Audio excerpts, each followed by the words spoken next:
Have you ever had somebody look at you like they were taking inventory? Not friendly, not curious, just measuring. Like they're counting what you've got, sizing you up. And you can feel it before you think it.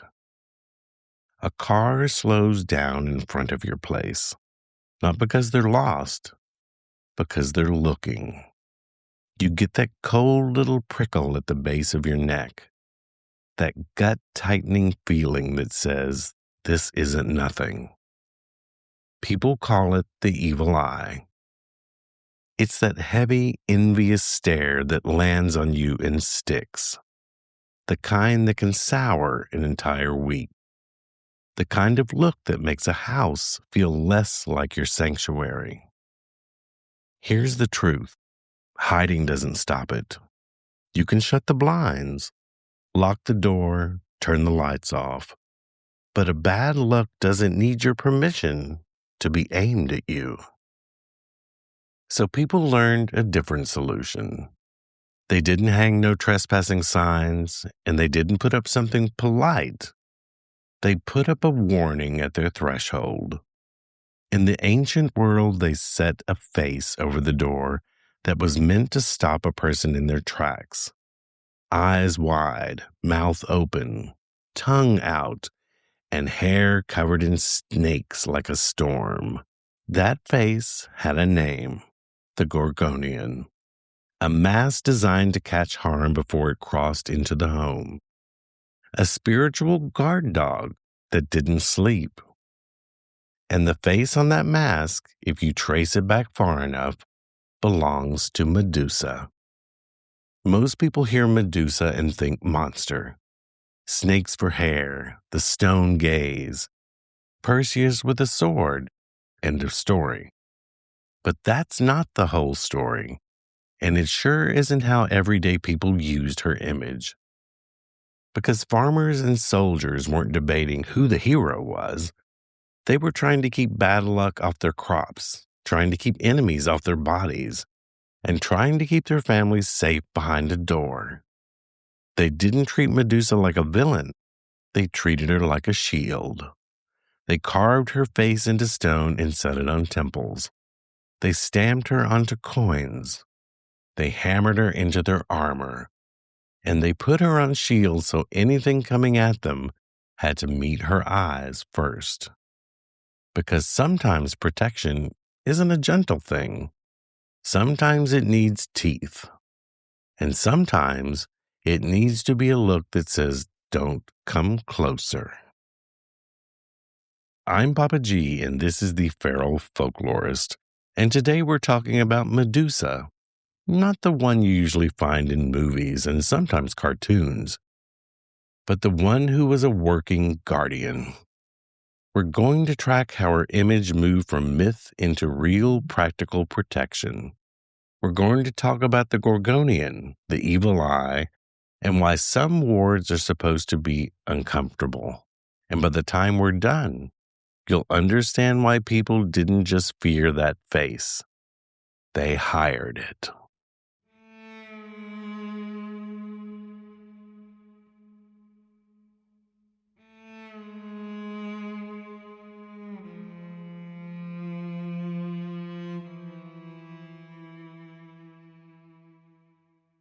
Medusa's story doesn't start with snakes. It starts in a place that was supposed to have been safe.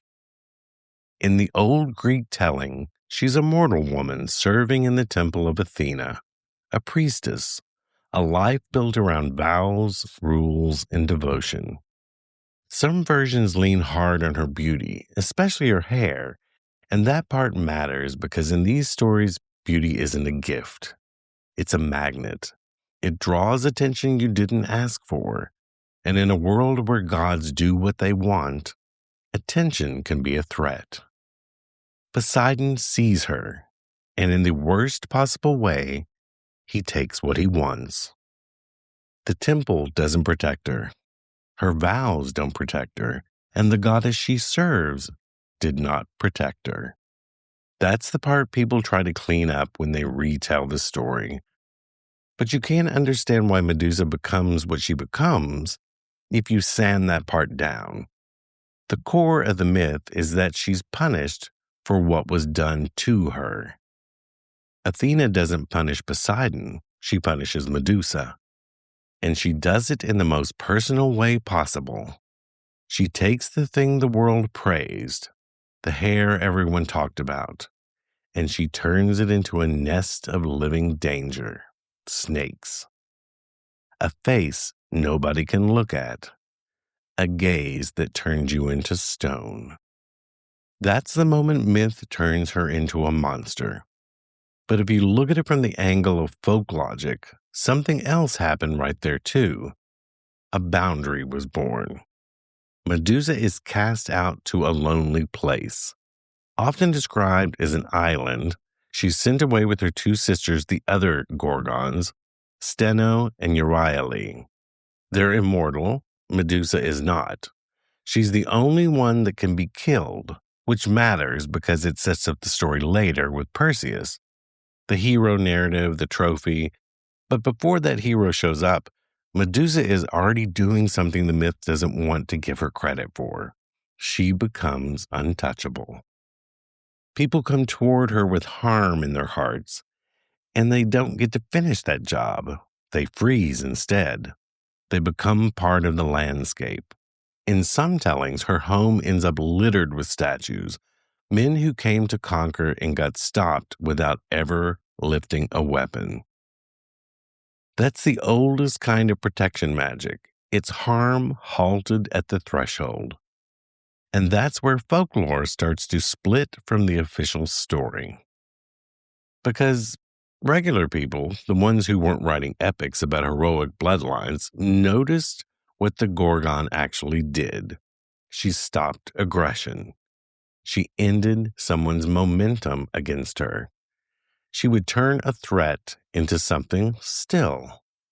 And they said in their own practical way, that's useful. So they took her face. Archaeologists find it everywhere in the ancient Mediterranean world. Not Medusa as a tragic beauty, not Medusa as a defeated villain, but the early version that looks like a warning sign carved into stone. This is what scholars called the archaic Gorgon, with bulging eyes, a mouth stretched wide open with the tongue hanging out, and sometimes tusks that look like a boar. Sometimes a beard made out of snakes. It's not trying to be human-like or something that's sympathetic. It's doing one job, turning you back. That face, the gorgoneion, gets put on the outside of temples and homes, on roof lines, on city walls, on cups, even the doors of ovens, and other everyday objects that mark domestic life. And the logic was pretty simple. If something comes creeping in, or envy, or bad intent, or spirit trouble, it meets the face before it meets the family. In other words, it's a turnaway charm. It's something so frightening that you put it up at your gate so whatever threat is coming your way loses its nerve and turns back around. And there's something else here that matters. These masks weren't subtle. They were carved big, and they were painted loud, and they were placed up high where people could see them and knew they were there. They were meant to be seen from the road. So this is threshold magic. You don't wait for harm to get comfortable in your setting. You confront it early, and you make it hesitate. Now, that hesitation is where folk protection lives. Over time, the image changes. Art always changes as culture changes. By later Greek and Roman periods, you start seeing what people sometimes called the beautiful Medusa. The snakes got softer, more like curls. The face gets sort of human again, and a little bit sad. Sometimes it's calm, sometimes even mournful, and that version carries the memory that she was a woman before she was a weapon. But even when the image softens, that function doesn't disappear. She stays a ward. She stays a protective face. And that myth can call her a monster all day long, but the way that people used her tells the truth. They didn't hang her face to celebrate tragedy. They hung it to stop trouble. And the most telling detail is who ends up wearing her. Athena, the same goddess who cursed her, puts Medusa's head on her own protection, her breastplate or her shield, depending on the depiction. And you should sit with that for a second because it's one of the most revealing moments in the entire lineage. The victim's face becomes the goddess's armor. The stare becomes state power. Strategy and protection wrapped around the same screaming mask. And that myth frames it as conquest. Folk logic reads it as an admission. Athena, goddess of war and wisdom, knows that to win she needs the Gorgon stare. She needs that don't come closer energy. And she needs that thing that freezes an enemy's will. That moves from gods to people rather quickly. Roman soldiers started wearing Medusa on their armor. You see it on their breastplates and shields, not because they're trying to honor Perseus. It's because they wanted that stare with them in a fight. They want the first hit to land on the guardian, and they want that enemy's intent to get caught on her face instead of their own body. That's how protective images spread, not by philosophy, but by usefulness. And if you want proof that her face outlived the myth, you see it in places where folk custom and old Mediterranean symbolism never really died. In parts of Italy and Greece, you still run into the same underlying idea when people talk about the evil eye, that envious stare that brings sickness and bad luck and sudden trouble, or family conflicts that seem to come out of nowhere. It's that same feeling we talked about on the porch, that same slow car, that same look that made you stop in your tracks. That's why Medusa doesn't belong to the hero story as much as people think. She belongs to the doorways and the shield. She belongs to the working class magic of people who needed her protection. So when you hang a gorgoneion, you're stepping into a long lineage. Farmers and soldiers and temple builders, mothers trying to keep a household steady and calm, and people who understood that sometimes the only way to keep peace inside is to make the outside think twice about coming in. So Medusa is not a decorative symbol. She's a tool. She's a boundary with eyes. And once you understand that, the myth stops becoming a story about a monster and becomes something else. A record of how a curse can get turned into a defense, and how the face people fear can become the face that keeps you safe.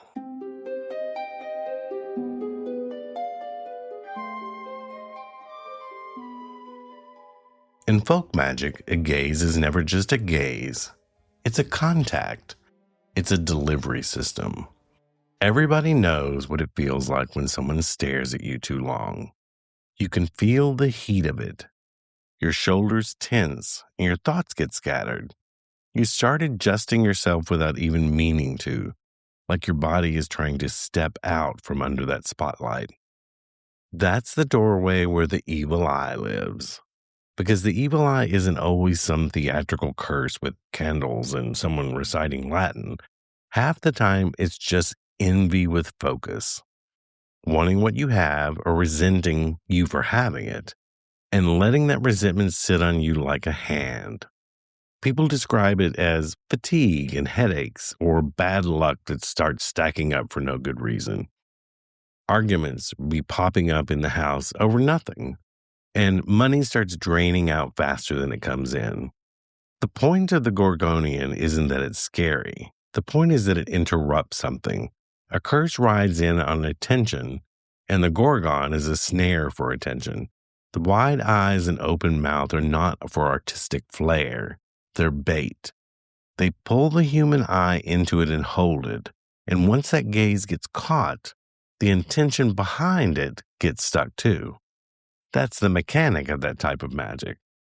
If somebody shows up with envy, their envy has to cross that threshold. and the gorgoneion is placed at the threshold so the envy meets her first. It hits the mask. It gets intercepted.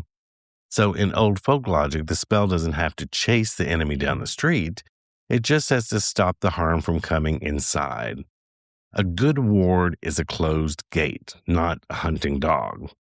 Now, at this point, I do want to mention the word gorgoneion is often pronounced gorgoneion. But what that is an interpretation of Medusa's face itself. So while she is a gorgon, to use her face in this way, such as a mask or a statue or some sort of effigy, would be considered a gorgoneion. So Medusa becomes a wall. And that's why the myth of turning to stone matters, even if you don't believe anybody literally became a statue. Because stone is what people become when momentum dies.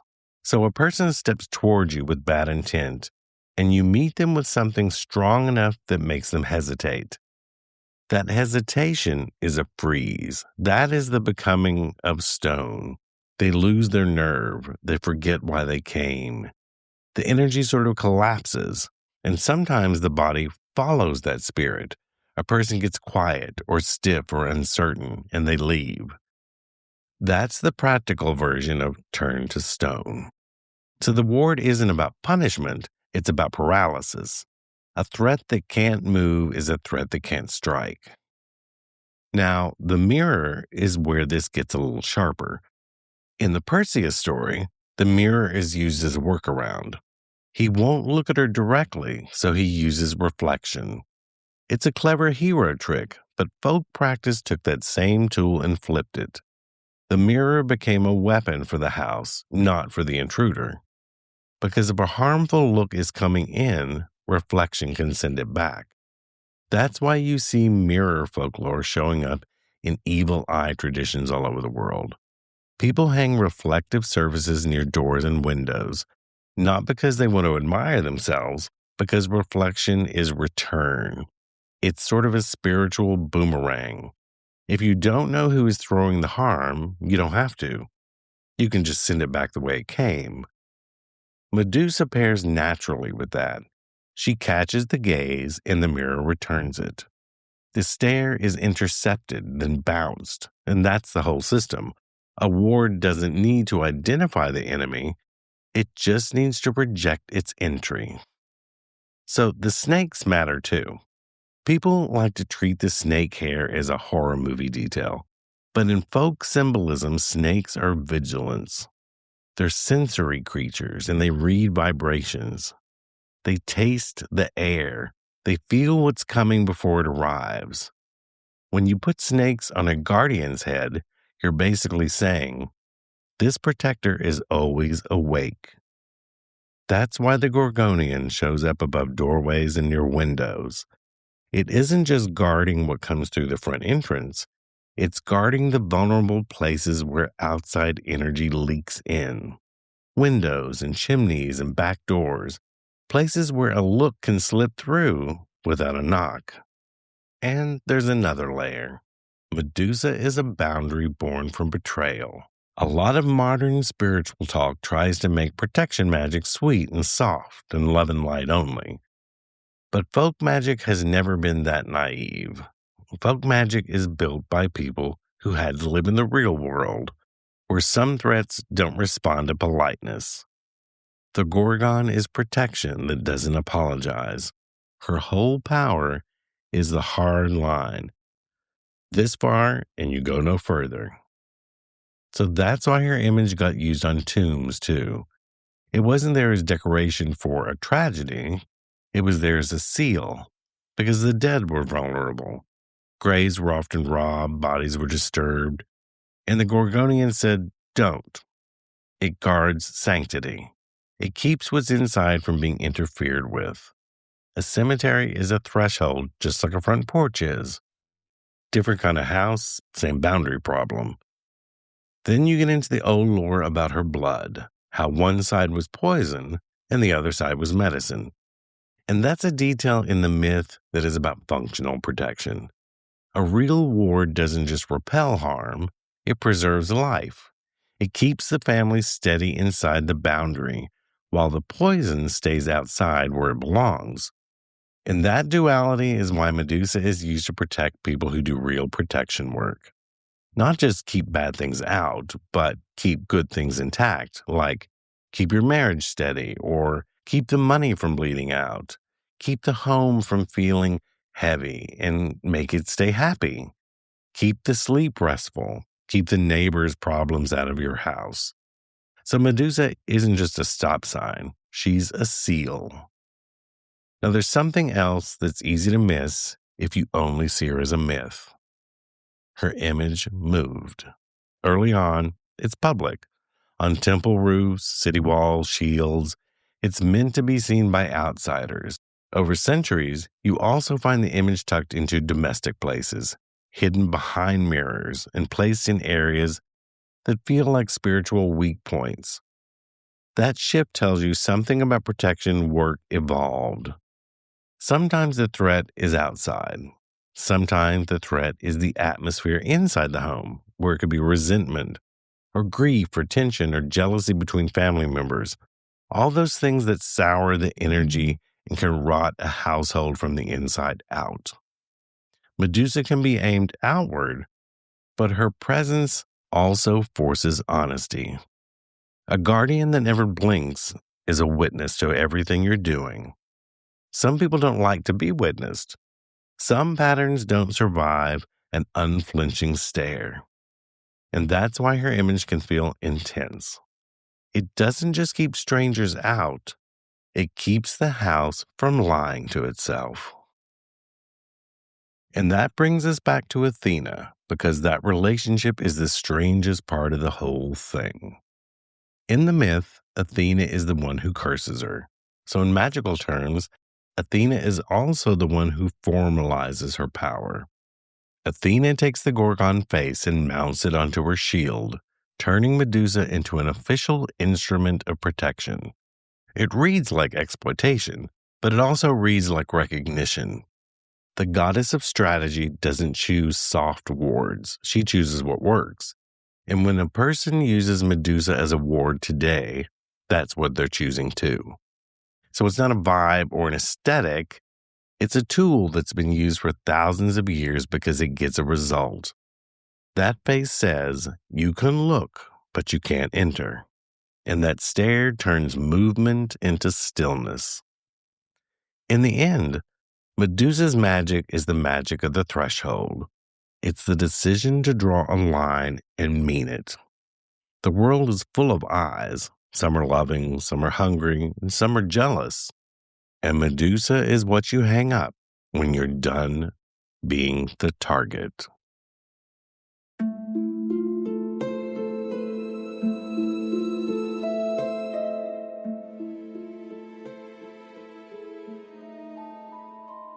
So there's a certain kind of protection work that feels good in your chest. It's like a warm light, like a relief.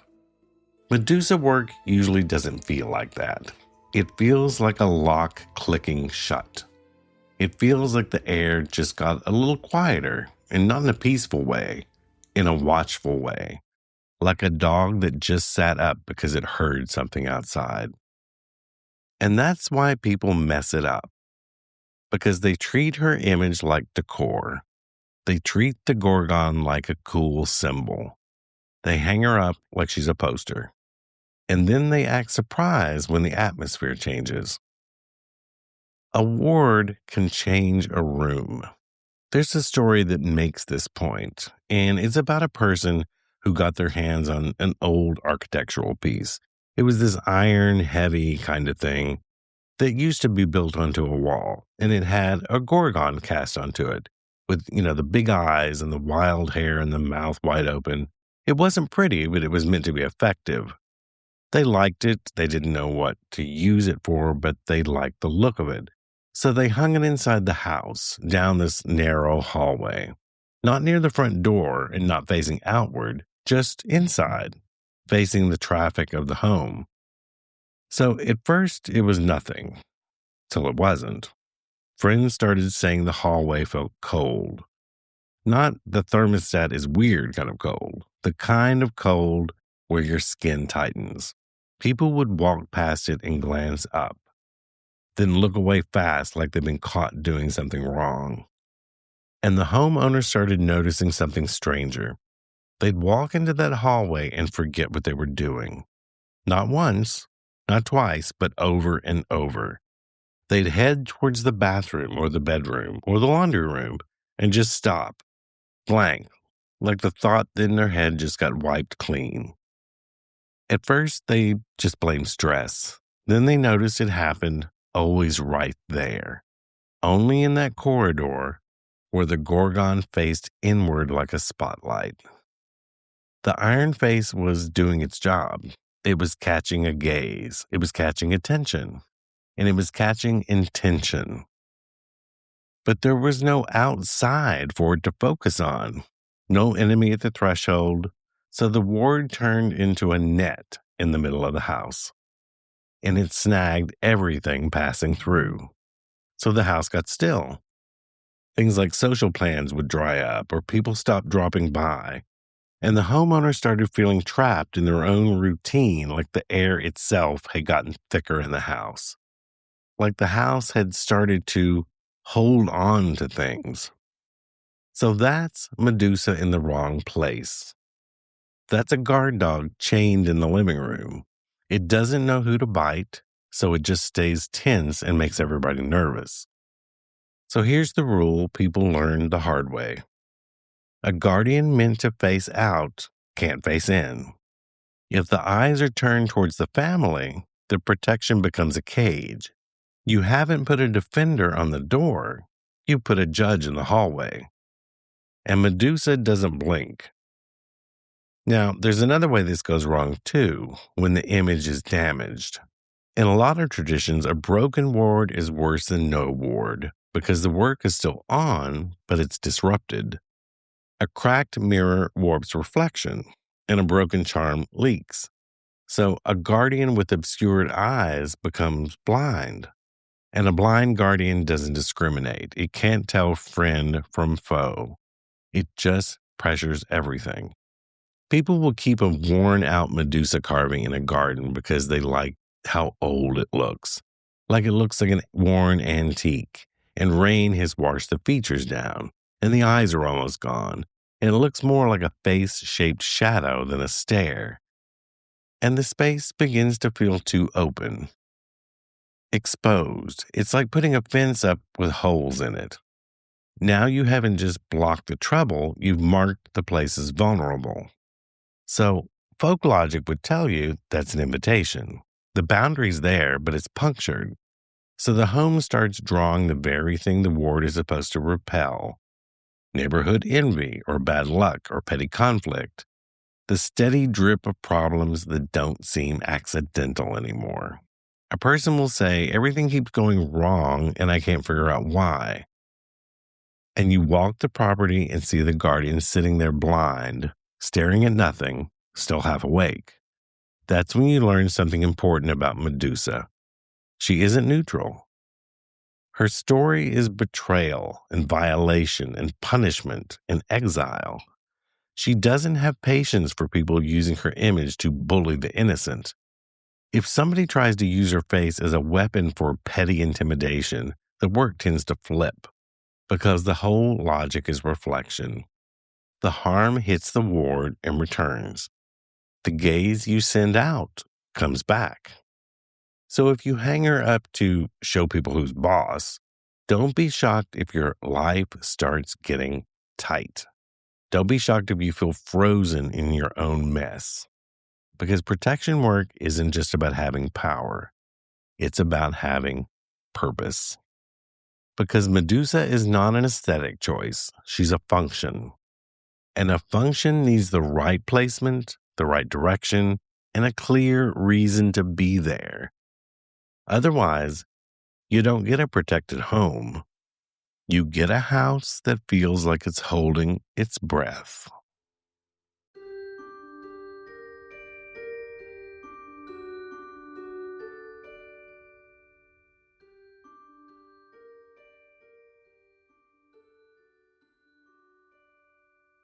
Medusa work is protection work. It's not a vibe. It's a placement, a direction.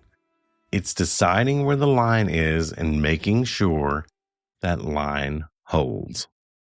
A gorgon face belongs at a threshold. It belongs where outside energy tries to come in.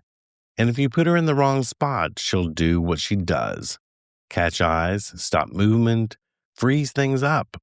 But she'll do it in the flow of your own house. So the first ritual we're going to cover is to decide where outside is and put her eyes on it. So the purpose of this is to stop envy or gossip and the evil eye before it crosses your doorway. So what you're going to need is a Medusa image. It can be a plaque or a tile, a coin style print of her, maybe a small statue, or even a simple drawing. Then you'll need a pinch of salt, a cup of clean water, a dab of olive oil, or any household carrier oil or fresh cooking oil, and optionally, maybe a small mirror or reflective disc. You're going to pick your placement first, and the classic method is above the main entrance of the door itself, your main door, with the face aimed towards the road. That outward stare is the whole mechanism. Harm approaches, meets your eyes, and loses its momentum. So you're going to make a small cup of salt water and wipe the back of the image you chose with it, sort of like you're cleaning old fingerprints off of a tool or something. Very methodical. Think of it like you just committed a crime and you're getting rid of your fingerprints. Then put a tiny dab of oil on your finger and rub it across the front of the face, especially around the eyes. You're waking the guardian up and you're telling it where to look.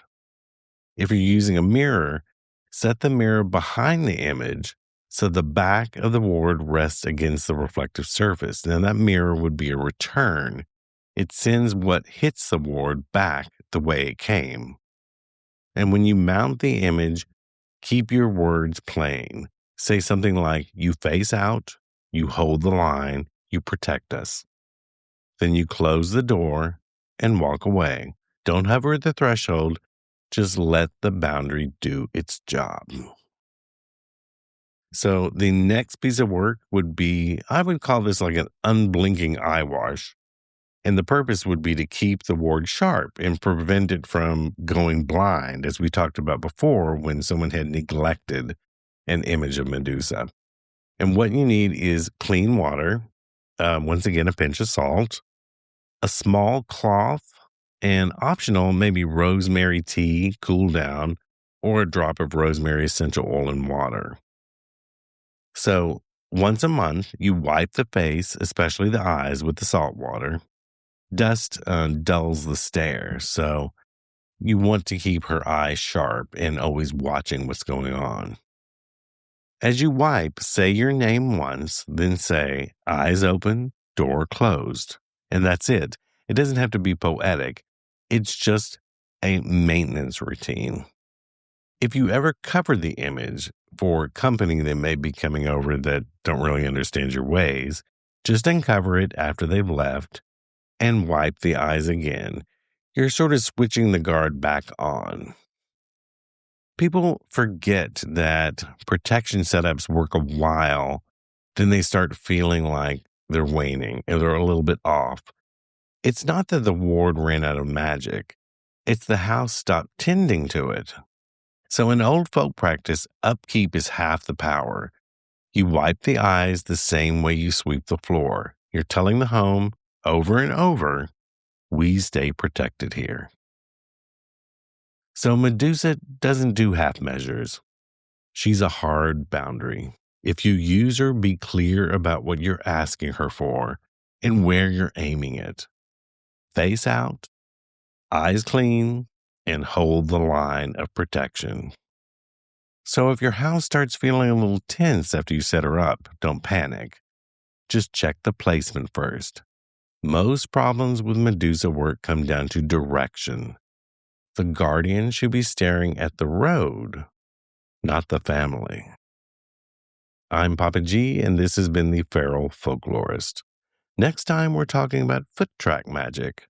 why folks gather dirt from a footprint to fix a person in place, draw them in, or lead them away, and how to protect your own tracks from people who mean you harm. Until then, if someone seems to be staring at you a little too long, or your house starts to feel unprotected, get yourself a Medusa head and hang it above the door.